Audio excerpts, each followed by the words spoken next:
Hello दोस्तों, जय हिंद, वंदे मातरम, भारत माता की जय। आज है आपकी 14 सितंबर और आज के इस वीडियो में हम 14 सितंबर से बनने वाले सभी इम्पोर्टेंट करंट अफेयर्स के क्वेश्चन इस वीडियो में डिस्कस करेंगे। दोस्तों, अगर आप किसी भी गवर्नमेंट एग्जाम की प्रिपरेशन कर रहे हो, एसएससी हो, चाहे कोई स्टेट लेवल की हो, चाहे कोई भी एग्जाम हो, तो आपको डेली यहाँ से करंट अफेयर्स की बेहतरीन से बेहतरीन क्लास आपको मिलेगी। और साथ ही में आप हमें इंस्टाग्राम पर भी फॉलो कर सकते हैं और इसकी फ्री पीडीएफ डिस्क्रिप्शन बॉक्स में लिंक होगी, वहाँ से डाउनलोड कर लीजिए और फ्री में पढ़ भी सकते हैं चाहे तो। ओके, और अपने सारे दोस्तों को एक बार शेयर कर दीजिए ताकि जो है मैक्सिमम लोगों तक जो है वीडियो पहुँच सके और अच्छी तरह से वो अपनी पढ़ाई कर सके। बिना किसी बकवास के हम शुरू करते आज का सेशन। तो दोस्तों देखिए, क्वेश्चन नंबर फर्स्ट है आपका, हाल ही में एएन शमशीर किस राज्य की विधानसभा के नए अध्यक्ष चुने गए हैं? केरल, मणिपुर, आंध्र प्रदेश या फिर मध्य प्रदेश। दोस्तों नाम देखिए, एएन शमशीर जी किस राज्य की विधानसभा जो है उसके नए अध्यक्ष के रूप में चुने गए हैं? तो आपको याद रखना होगा यहाँ पर केरल के। ऑप्शन नंबर जो है केरल बिल्कुल करेक्ट ऑप्शन आपका होगा। केरल का मैप आप देख सकते हैं अच्छी तरह से। केरल जो है दोस्तों, इसकी राजधानी क्या है? थिरुवनंतपुरम केरल की राजधानी है। थिरुवनंतपुरम केरल की राजधानी हो जाएगी।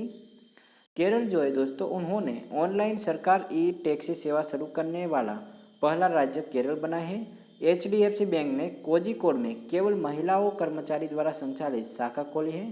केरल जो है दोस्तों, उसने क्या शुरू किया अभी कि 2% आरक्षण जो है खिलाड़ियों को देने की घोषणा आपकी केरल सरकार ने की है।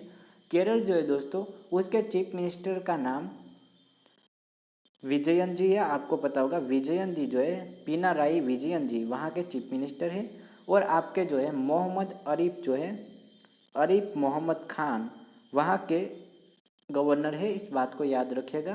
केरल जो है दोस्तों, वहाँ पर ओणम का त्यौहार मनाया जाता है। अभी थोड़े दिन पहले ही जो है ओणम का त्यौहार शुरू हो चुका है। फसल की जब कटाई होती है उस वक्त ओणम का त्यौहार शुरू हो जाता है। तो ओणम का त्यौहार अभी केरल में चल रहा है, तो केरल से इसे याद रखिए। और केरल जो है दोस्तों, सबसे ज़्यादा पैसा कहाँ से कमाता है? टूरिस्ट सेवा से, क्योंकि वहाँ पर पूरी तरह से जो है समुद्री विस्तार है, तो बहुत सारे लोग वहाँ पर घूमने जाते हैं। तो आपका जो है टूरिस्ट वहाँ पर अच्छी तरह से डेवलप हो चुका है, टूरिस्ट बिजनेस। ओके, नेक्स्ट, हाल ही में कहाँ pension at your door step पहल शुरू की गई है? बेंगलुरु, नई दिल्ली, मुंबई या फिर इनमें से कोई भी नहीं। Pension at your door step पहल जो है मुंबई में शुरू की गई है। ऑप्शन नंबर सी बिल्कुल करेक्ट ऑप्शन होगा। बुजुर्ग लोग जो होते हैं उसके लिए पूरी योजना शुरू की गई है। यहाँ पर देखिए, महाराष्ट्र आपका ये वाला मैप हो गया मुंबई का पूरा। महाराष्ट्र में बुजुर्गों की छोटी छोटी ज़रूरतें पूरी करने के लिए सरकार ने वृद्धावस्था पेंशन योजना शुरू की है। ओके, इनमें जो है बुजुर्ग को घर जाकर पैसा जो है दिया जाएगा, जिसकी वजह से उसको कोई तकलीफ ना हो। आपको पता होगा कि जब अभी जो है ठाकरे की सरकार है, उद्धव ठाकरे जो है महाराष्ट्र के चीफ मिनिस्टर हैं। ओके, महाराष्ट्र जो है दोस्तों, मूंगफली जो है यहाँ पर मूंगफली के उत्पादन में सबसे ऊपर रहता है। और आपकी जो है सोयाबीन है, सब सोयाबीन भी यहाँ पर सबसे ज़्यादा उगती है, आपको पता होगा। ओके, यहाँ से याद रखिए, महाराष्ट्र से बातें। नेक्स्ट, हाल ही में किस राज्य सरकार ने वन शहीदों के आश्रितों के लिए मुआवजा बढ़ाया है? गुजरात, कर्नाटक, राजस्थान या फिर उत्तराखंड। तो आपको याद रखना होगा कि हाल ही में जो है उत्तराखंड राज्य सरकार ने शहीदों के आश्रितों के लिए मुआवजा बढ़ाया है। ऑप्शन नंबर डी बिल्कुल करेक्ट ऑप्शन आपका होगा, उत्तराखंड। यहाँ पर देखिए, राज्य सरकार ने घोषणा की है कि वन शहीदों के परिवार को दिया जाने वाला मुआवजा पहले 30 लाख था, जो कि बढ़ाकर 50 लाख कर दिया गया है। मुख्यमंत्री बसवराज बोम्मई ने रविवार को राष्ट्रीय वन शहीद दिवस के अवसर पर शहीदों को सम्मान देने के बाद एक घोषणा की थी कि अब सभी शहीद के आश्रित के परिवार को 15 लाख रुपये जो है दिए जाएंगे। तो ये जो है अच्छी बात होगी, क्योंकि शहीद जो हो जाता है दोस्तों, फिर उसकी फैमिली से एक बंदा ही चला जाता है। उसकी फैमिली का घर का राशन, उसके बच्चे, उसकी बीवी, यार पूरी तरह से जो है बात ही मत पूछो। आपके घर में से, आपके फैमिली में से या फिर आपके आसपास में अगर कुछ ऐसा हुआ है तो आपको पता होगा कि कितनी हार्ड मारी, कितनी जो है परेशानी होती है। तो 50 लाख तो उसे देने ही चाहिए। ओके, आपको याद रखना होगा कि एसबीआई ने स्टार्टअप के लिए समर्पित पहली शाखा बेंगलुरु में खोली है, इसे भी याद रखिएगा। नेक्स्ट, हाल ही में किस देश ने खुद को परमाणु संपन्न देश घोषित किया है? मलेशिया, उत्तर कोरिया, सिंगापुर या फिर इनमें से कोई भी नहीं। दोस्तों देखिए, खुद को परमाणु संपन्न देश जो है उत्तर कोरिया ने घोषित किया है। ऑप्शन नंबर बी बिल्कुल करेक्ट ऑप्शन आपका हो जाएगा। यहाँ पर सिंगापुर आपको दिया गया है। आपको मैंने कल की क्लास में आपको एक बात डिस्कस की थी कि पोलियो जो रोग है दोस्तों, उसका पहला जो है मामला आपके सिंगापुर जो है उसके आसपास के एरिया में आ चुका है। तो आपको यहाँ से याद रखना होगा सिंगापुर को। नेक्स्ट, हाल ही में एशिया कप 2022 का फाइनल किसने जीता है? भारत, श्रीलंका, पाकिस्तान या फिर इनमें से कोई भी नहीं। एशिया कप जो है दोस्तों उसका फाइनल श्रीलंका ने जीता है। आपको पता होगा कि श्रीलंका में अभी कैसी हालत है, फिर भी उसके बल्लेबाजों ने अच्छा काम किया और फाइनल तक पहुंचे और विनर भी हुए। तो श्रीलंका याद रखिएगा। श्रीलंका मैप में यहाँ पर दिखाई दे रहा होगा आपको, देखिएगा। एशिया कप T20 टूर्नामेंट का फाइनल मुकाबला दुबई अंतर्राष्ट्रीय स्टेडियम में खेला गया था। भारत ने संयुक्त राष्ट्र में श्रीलंका के अल्पसंख्यक तमिल समुदाय का जो है मुद्दा अभी भारत ने उठाया है, बात को याद रखिएगा। विक्रम नलिन सिंघे जो है अभी श्रीलंका के प्रेसिडेंट है, आपको पता ही होगा। यहाँ पर जो है पूरी तरह से श्रीलंका भ्रष्ट होने वाला है, क्योंकि इसकी पूरी इकोनॉमी टूट चुकी है। पैसा लेकर सभी मंत्री भाग गए हैं, आपको पता ही होगा इसके बारे में। नेक्स्ट, हाल ही में किस राज्य सरकार ने सामान्य नागरिक संहिता पर एक समिति का गठन किया है? मेघालय, मिजोरम, उत्तराखंड या फिर इनमें से कोई भी नहीं। तो दोस्तों याद रखिएगा कि सरकार ने सामान्य नागरिक संहिता पर एक समिति का गठन किया है, वो उत्तराखंड में किया है। ऑप्शन नंबर सी बिल्कुल करेक्ट ऑप्शन आपका यहाँ पर हो जाएगा। उत्तराखंड का मैप आपको यहाँ पर दिखाई दे रहा होगा। स्कूल स्वच्छता शिक्षा कार्यक्रम पहल उत्तराखंड ने शुरू की है। ऋषभ पंत को उत्तराखंड का ब्रांड एम्बेसडर बना गया है। उत्तराखंड सरकार ने प्रत्येक जिले में एक संस्कृत भाषी गांव विकसित करने का निर्णय लिया है। भारत का पहला हिमालयन मसाला उद्यान रानीखेत में स्थापित किया गया है। तो ये सारी बातें उत्तराखंड से आपको याद रखना होगा। उत्तराखंड जो है दोस्तों उसका पहले नाम क्या था? उत्तरांचल था, उत्तरांचल। लेकिन बाद में 2007 को इसका नाम बदलकर उत्तराखंड रख दिया गया। तो इस बात को भी याद रखें, 2007 को उत्तराखंड राज्य है उसकी स्थापना 2000 साल में हुई थी, इसे भी याद रखिएगा, टू के ओके। और इसका नाम 2007 में बदला गया था। नेक्स्ट, हाल ही में राष्ट्रपति मुर्मू जी ने किस राज्य से गुलाम अली को राज्यसभा के लिए नामित किया गया है? असम, जम्मू कश्मीर, मणिपुर या फिर इनमें से कोई भी नहीं।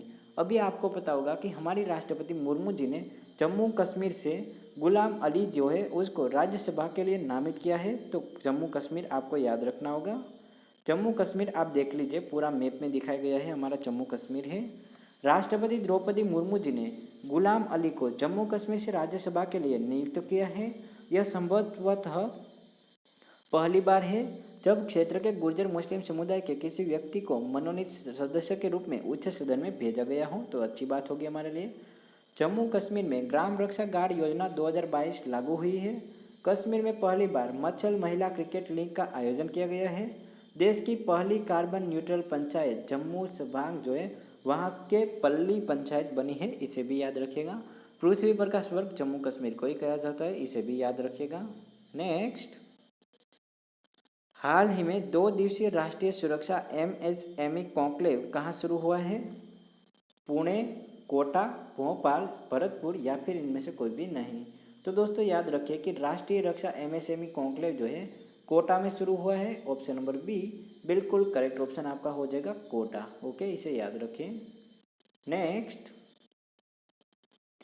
हाल ही में भारतीय नौसेना ने प्रोजेक्ट 17A के तीसरे स्टील्थ फ्रिगेट तारागिरी को कहाँ लॉन्च किया है? तो दोस्तों याद रखिएगा, तारागिरी मुंबई जो है वहाँ पर लॉन्च की गई है। ऑप्शन नंबर ए बिल्कुल करेक्ट ऑप्शन होगा। अगर आप यूट्यूब पर हमें अच्छी तरह से फॉलो कर रखे हो और अगर आप कंटिन्यूसली हमारे वीडियो देखते हैं तो आपको एक जो है अभी आज के दिन मैंने एक पोस्ट रखी थी जहाँ पर इसका पूरा न्यूज़पेपर का कटिंग रखा हुआ था, स्टील्थ फ्रिगेट तारागिरी का। ओके, तो जाकर देख सकते हैं और पूरी डिटेल में मैंने जो है पूरा कटिंग ही उठा लिया था न्यूज़पेपर से, तो आप पढ़ सकते हैं। इसीलिए मैं आपको कहता हूँ कि यूट्यूब पर जो है मुझे सब्सक्राइब कर रखें और कंटिन्यूसली वहाँ पर बने रहे, ज्वाइन रहे हमारे से।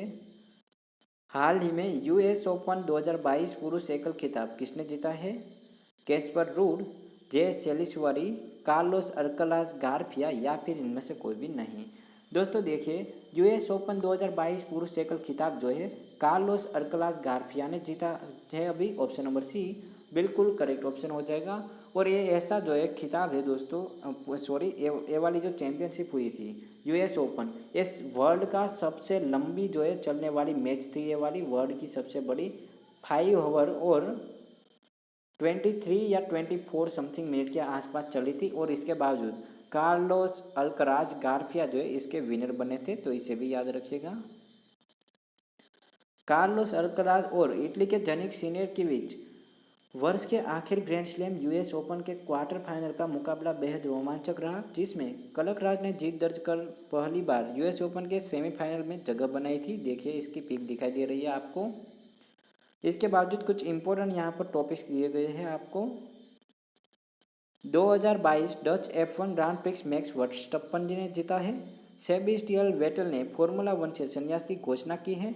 2022 फ्रेंच ग्रां प्री का खिताब मैक्स वर्स्टप्पन ने जीता था। British F1 grand prix Carlos Sainz ने जीता। F1 2022 Monaco grand prix Sergio Perez ने जीता है। F1 Emilia Romagna grand prix Max Verstappen ने जीता है। इसके बावजूद ऑस्ट्रेलिया ग्रांड प्रिक्स 2022 का खिताब चार्ल्स लेलकर जी ने जीता और F1 ग्रांड प्रिक्स 2022 का खिताब चार्ल्स लेलकर जी ने जीता। तो ये सारी इंपॉर्टेंट बातें हैं, इनमें से कोई ना कोई क्वेश्चन आपका फंस सकता है। मैं हर बार आपको बताता हूँ कि आपको जो है स्पोर्ट पूरी तरह से क्लियर करके जाने हैं, क्योंकि स्पोर्ट से कोई ना कोई क्वेश्चन आपका जरूर से आएगा किसी भी गवर्नमेंट एग्जाम के लिए। ओके, हाल ही में भारत में क्वांटम कंप्यूटिंग को आगे बढ़ाने के लिए किस आईआईटी ने आईबीएम के साथ साझेदारी की है? मुंबई, दिल्ली या फिर मद्रास? तो दोस्तों याद रखिए कि आईआईटी है उसने आईबीएम के साथ साझेदारी की है, तो वो आपकी आईआईटी मद्रास हो जाएगी। ऑप्शन नंबर सी बिल्कुल करेक्ट ऑप्शन आपका हो जाएगा आईआईटी मद्रास। ओके, भारतीय भाषा प्रौद्योगिकी को बढ़ावा देने के लिए आईआईटी मद्रास ने नीलीकणी केंद्र लॉन्च किया है। आईआईटी कानपुर ने निर्मल त्वरक कार्यक्रम शुरू किया है। आईआईटी कानपुर ने अंतरिक्ष रोबोट के लिए जैव प्रेरित कृत्रिम मांसपेशी विकसित की है। तो सारी इंपॉर्टेंट बातें याद रखेगा यहाँ से। दोस्तों आज के दिन से बनने वाले सभी इंपॉर्टेंट करंट अफेयर्स यहाँ पर फिनिश होते हैं। आपके क्वेश्चन ऑफ द डे आपको दिया गया है, इसका राइट ऑप्शन कहीं से भी ढूंढकर आपको बताना होगा कमेंट बॉक्स में। ओके, हाल ही में के.एन. सिंह का निधन हुआ है, वह कौन थे? गायक थे, न्यायाधीश थे, पत्रकार थे या फिर इनमें से कोई भी नहीं? इसका राइट ऑप्शन आप लोग बताएंगे कमेंट बॉक्स में। ओके दोस्तों, आज के दिन से जितने भी करंट अफेयर्स आपके बन सकते थे वही हमने यहाँ पर डिस्कस कर लिए। Thank you very much, have a nice day. दोस्तों जिस प्रकार से हम मेहनत कर रहे हैं उस प्रकार से आप हमें हेल्प नहीं कर रहे, आप हमें फीडबैक नहीं दे रहे, कृपया अपने सभी दोस्तों को शेयर करना मत भूलिएगा। एक बार शेयर करने में आपका कुछ भी नहीं बिगड़ेगा, बस 1 मिनट का ही काम है। आप हमें इस प्रकार से हेल्प कर सकते हैं अगर आप चाहें तो। Thank you very much, have a nice day.